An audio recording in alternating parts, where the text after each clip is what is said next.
the fundamental counting principle with restrictions. Many counting problems on the test contain restrictions of some kind.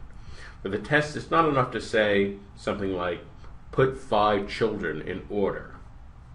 The test loves to throw in some kind of restriction. This child must sit next to that child, or this child must sit in such and such seat, or so-and-so can't be on the end, something like that. Counting problems with restrictions, that's actually what you're going to be dealing with on the test. When a restriction of this sort appears in a counting problem that can be broken into stages, always start with the most restrictive stage. If more than one stage contains a restriction, then start with the most restrictive, then the next most restrictive, etc., until only unrestricted stages are left. Here's a practice problem. Pause the video and then we'll talk about this.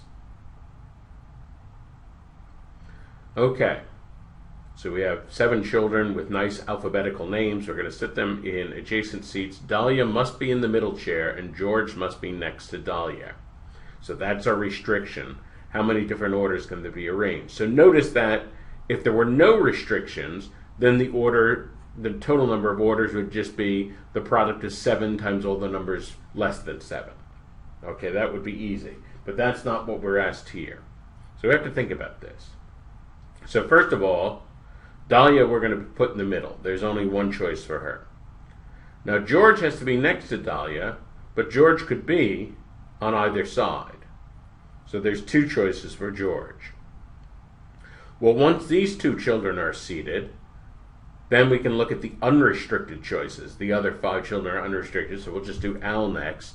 How many places can Al sit? Well, there are 5 choices for Al. Once Al sits down, there are only 4 chairs left for Betty.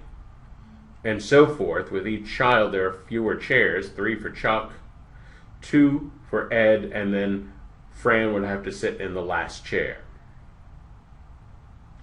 And so the fundamental counting principle tells us that we just multiply these numbers. Well, 5 times 4 is 20, and 3 times 2 is 6. Then 2 times 20 is 40. 6 times 40 is 240, and that's the answer. So there are 240 different arrangements that satisfy this particular restriction. Here's another practice problem. Pause the video and then we'll talk about this.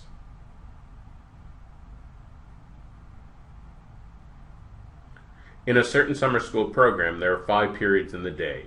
Each student takes English, math, history, science, and science lab. In how many different orders can a student schedule be arranged given that science lab must immediately follow the science class? Okay, very interesting. So first of all, let's think about these 5 periods. Where could the science class fall?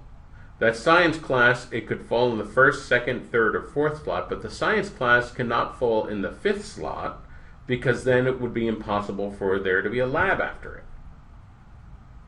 So 4 slots are okay, but the 5th slot is not possible for the science class. So for science, there are 4 possibilities. And once we pick science, then the science lab, we have no choice about that. It has to come right after science.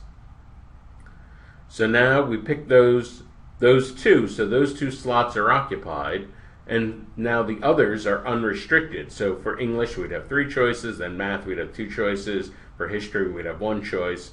Fundamental counting principle tells us we multiply all these numbers together.